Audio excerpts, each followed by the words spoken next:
Hello friend, Soma's কিচেনে সবাইকে স্বাগত জানাই।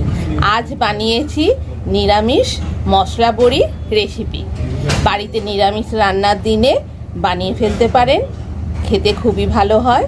ওভেন অন করে দিলাম,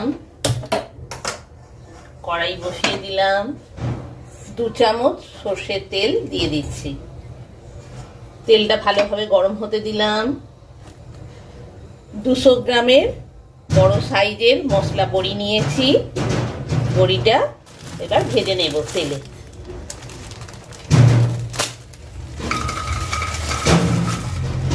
বড়িগুলো লাল লাল করে ভেজে নিতে হবে। বড়িগুলো বেশ ভালোভাবে ভাজা হয়ে গেছে। এবার কড়াই থেকে তুলে নিচ্ছি।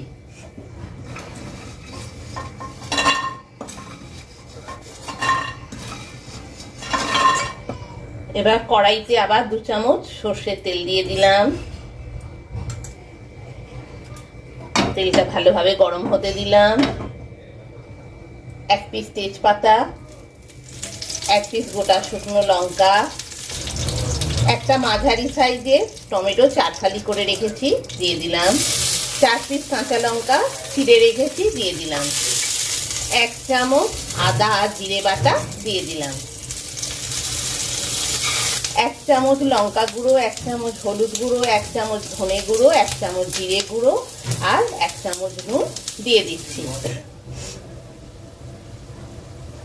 এবার সব মশলা দিয়ে অল্প করে জল দিয়ে দিলাম।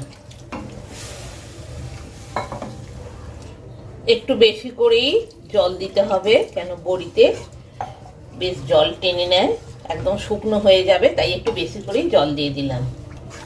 এবার ভেজে রাখা বড়িগুলো রান্নার জন্য দিয়ে দিচ্ছি। মিনিট 5 রান্না হতে দেব।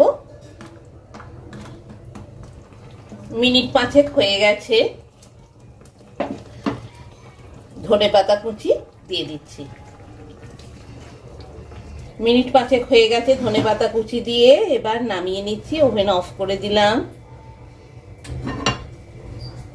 নিরামিষ মশলা বড়ি রেসিপি রেডি, বাড়িতে নিরামিষ রান্নার দিনে গরম গরম পরিবেশনের জন্য।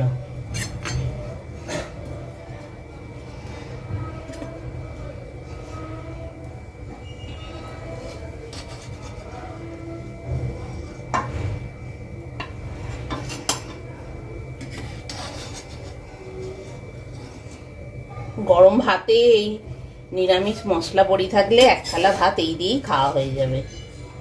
বাড়িতে নিরামিষ রান্নার দিনে বানিয়ে দেখতে পারেন, খেতে কিন্তু খুবই ভালো হয়।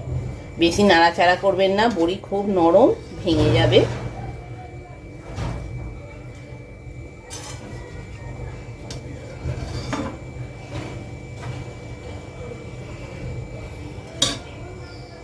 নিরামিষ মশলা বড়ি রেসিপি রেডি, গরম গরম পরিবেশনের জন্য। নমস্কার।